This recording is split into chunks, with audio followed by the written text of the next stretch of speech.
Hey adventurers! So I have an actual true adventure going on this weekend. I am about to head out to Slab City. It's basically like 3 hours away from where I am, like 3 to 4 depending on traffic, past Palm Springs, really close to Mexico. But it's kind of intriguing just because there's also like a lot of art installations and stuff. So a lot of different types of people go through that area. So I just want to go check it out and yeah, see what it's all about. So I'm going to go to Bombay Beach first, which is on the Salton Sea. And then it's like really close to Slab City. So it's like on the way. So I'm going to go there, check it out. A lot of art installations from like Coachella and Burning Man get like brought there they have an art festival. So a lot of stuff's left out there. So I want to go see all those art pieces and then head to Salvation Mountain, which is probably the most well-known thing about Slab City. There is East Jesus, which I guess is separate from Slab City, but they're like right next to each other. And there's like a outdoor art area there. They also have a library. They have a skate park out there. So yeah, I've always wanted to check it out. I wanted to go during the pandemic, but it was summertime and it's really hot out there because it's the desert and it's kind of far. So driving like 4 hours both ways in one day is a lot, but Palm Springs is kind of the middle point. So I'm gonna go out to Slab City and then head to Palm Springs and stay there tonight. And then tomorrow night, Emo Night's actually doing a show in Palm Springs. So I'm gonna stay tomorrow night as well. And then we're gonna head back and I'm taking Poppy with me. So it will be her first time staying in a hotel. We're staying at the Vagabond Motel. It's like one of the cheaper options in Palm Springs that's dog friendly. And I just didn't want to spend a ton of money in case we can't stay because Poppy's like not having it, but I'm sure she'll be fine. Hi, what are you doing? I'm just excited to go, just a complete day of just random exploring, so it'll be fun. I've been wanting to do this for a while and I'm excited to see how Poppy does and take her on a little mini vacay.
anxiety in the back.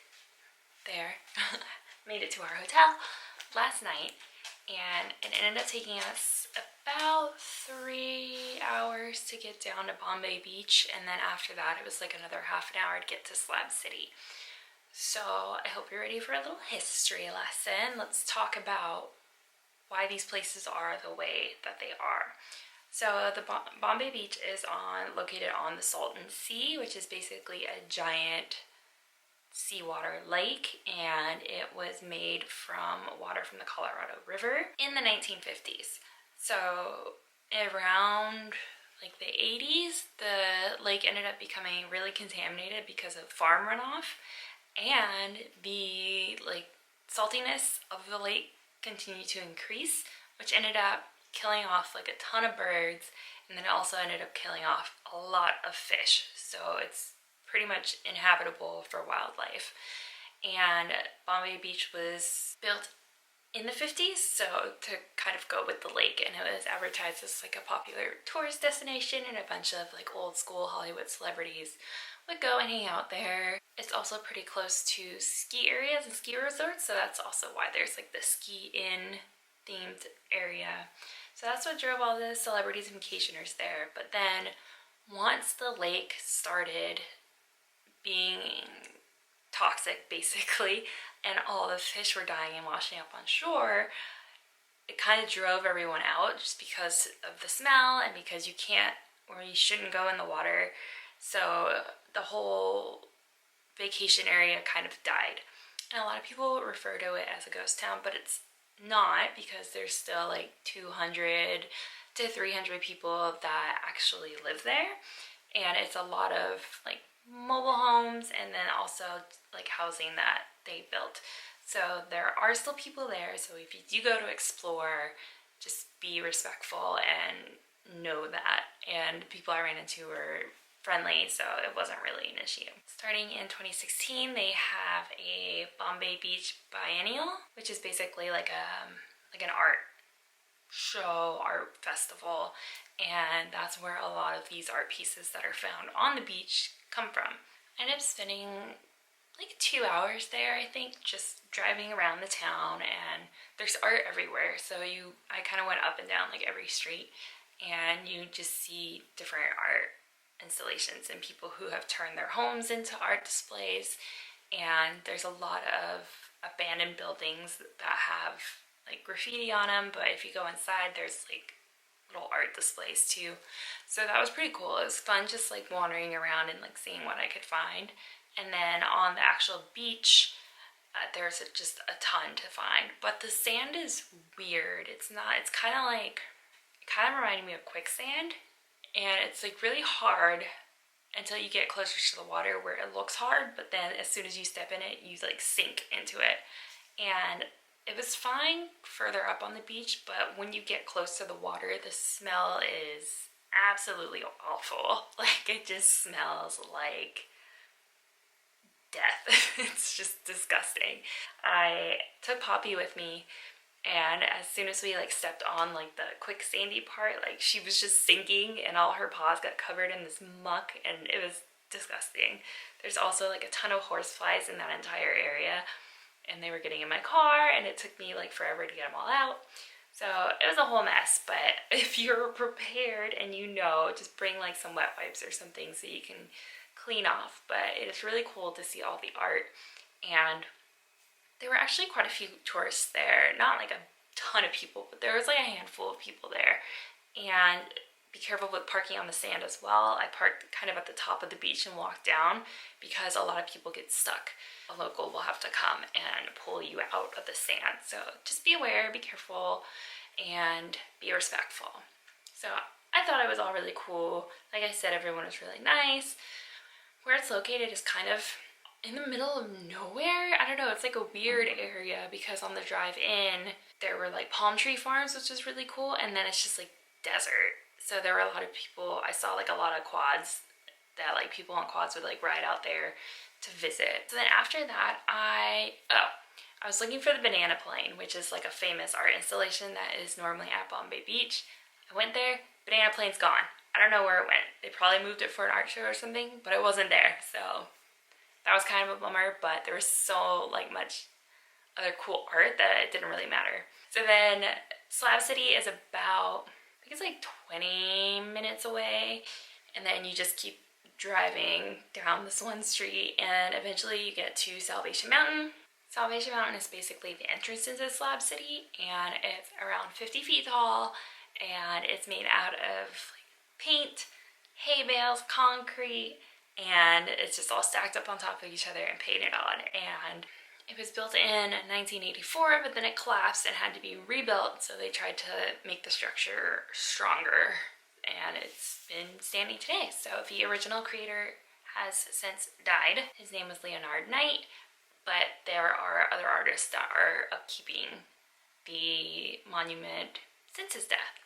So then right after that, you just keep driving down that same road and you'll see little signs on the side of the road that say welcome to Slab City.